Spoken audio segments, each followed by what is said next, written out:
Hey folks, Gavin here from Hybrid Strength and Fitness. Hope you're keeping well. So, shooting this one from the laptop today, so quality may not be as good as normal, and I apologise because it's the one time I need to use the board behind me. So I'll film it again tomorrow when I get my phone back.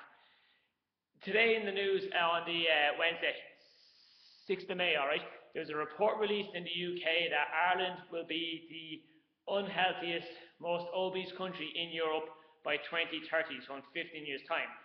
That actually caused me to swerve the car a little bit this morning when I heard it, because for such a small nation, I know things are bad here, didn't think they were that bad. But like with all reports as well, I kind of held judgment a fraction longer, because I was like, okay, what system did they use, what parameters or what scale did they use to judge who would be the most unhealthiest, okay? And so what it was released later on then, as the news reports came out, that it was actually the BMI scale that was used. So the BMI is short for your body mass index, and very simply, that takes your height by your weight, and it works out a ratio of what they deem to be healthy or not.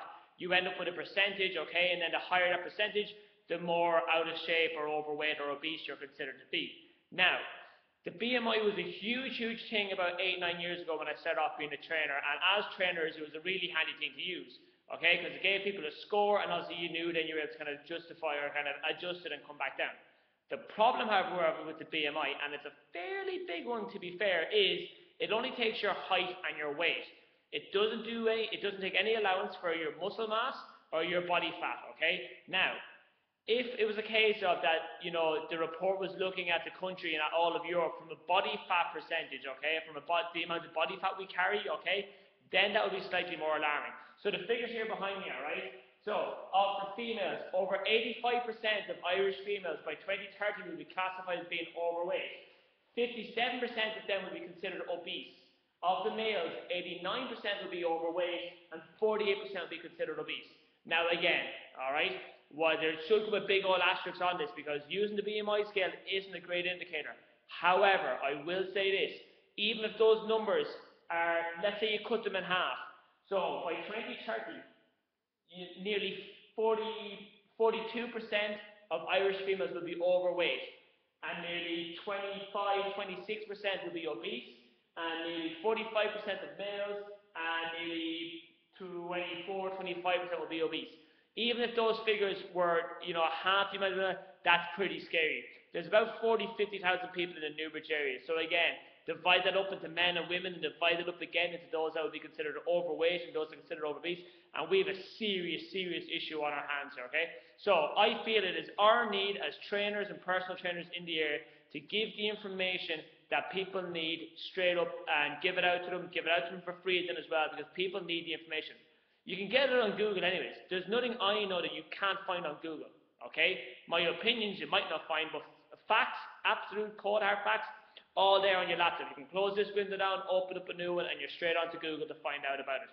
However, the difference here is that it's up to us as trainers to help you realize what system is the best one for you and how to action those steps. Information is awesome. I'm a huge supporter of getting education, okay? Continual education as well, alright? So the day you die, we're always learning. However, education is not worth jack shit without action. Fact. So again, education without action, not worth a thing. Alright? So while those figures may be alarming, okay, and again it is released as well to cause shock and awe, the thing that was really annoying and really shocking was the fact that the government only had to wait for that report to see, okay, we've got to do something about it. It's real simple. More veggies, more meat and fish, more water, less crappy food, move more. Bang. Thank you very much, government. 5-step plan, just like that. You can send me your bill whenever you want. Alright? So, folks, all kidding and joking aside, alright, you're going to have a lot more content coming out then as well. You'll be always able to get it from YouTube and that then as well. Those figures are pretty scary, okay? They're not as bad as we're making them out to be, but they are pretty bad, alright? So, that's pretty much just going to wrap it here, because I know some people were in touch throughout today, and even some people we were training here tonight, we were discussing it. So I just want to put this quick video out there to kind of cover it. Alright, take it easy guys, have a good afternoon, a good evening, take care, bye.